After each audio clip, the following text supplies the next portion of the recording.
Hi, everybody. I want to tell you a story about this amazing rabbi behind me.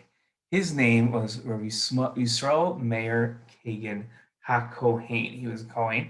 He was one of the greatest rabbis ever, and we call him the Chafetz Chaim because the first book that he ever wrote was called the Chafetz Chaim, and it was a book about the laws of Lashon Hara, about how careful we have to be about what comes out of our mouths.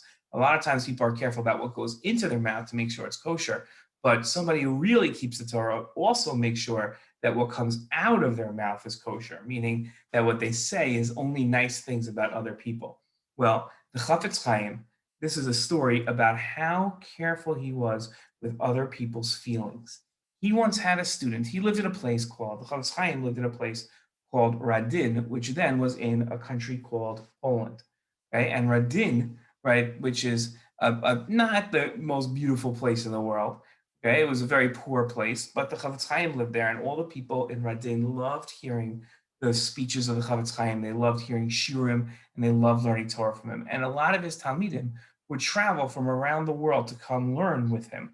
And some of those talmidim, if they lived from far away and they didn't live in Radin, the Chafetz Chaim would invite over for a meal. Well, one time he had a talmid that traveled by train from really far away to get to the Chafetz Chaim. And he traveled and traveled and traveled, and he arrived on a Friday afternoon, a couple of hours before Shabbat. And the Chafetz Chaim looked at him and he saw he was so tired, his talmid, his student, so tired. So he said, you know what? Why don't you go to sleep and we'll wake you up when it's time for Kiddush. So the student said, oh, that would be great. And he went into the guest room and he fell asleep. And when I say he fell asleep, he really fell asleep. If a train came into his bedroom, he would not have woken up. He was fast asleep. So came time, it got dark out. It was time for Shabbat. The Chafetz Chaim's wife lit the candles for Shabbat, and it was Shabbat time. And the Chafetz Chaim davened, and now it was time to eat. But his talmid was asleep. What was he going to do? So the family said, you should wake him up. The Chafetz Chaim said, no, he's so tired. We can't wake him up. He needs to sleep. So yeah, but he also needs to eat. So he says, let's let him sleep for a little longer. So the Chafetz Chaim made Kiddush for his family. They started to eat, and the Chafetz Chaim wasn't eating anything.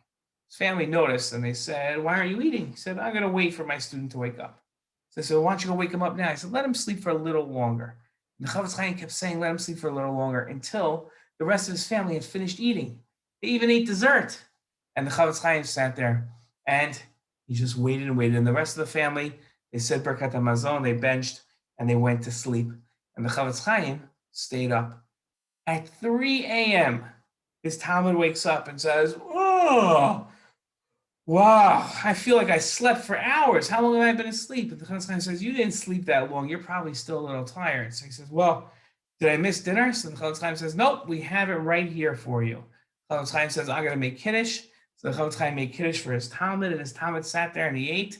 And he said, oh, that was such a delicious meal.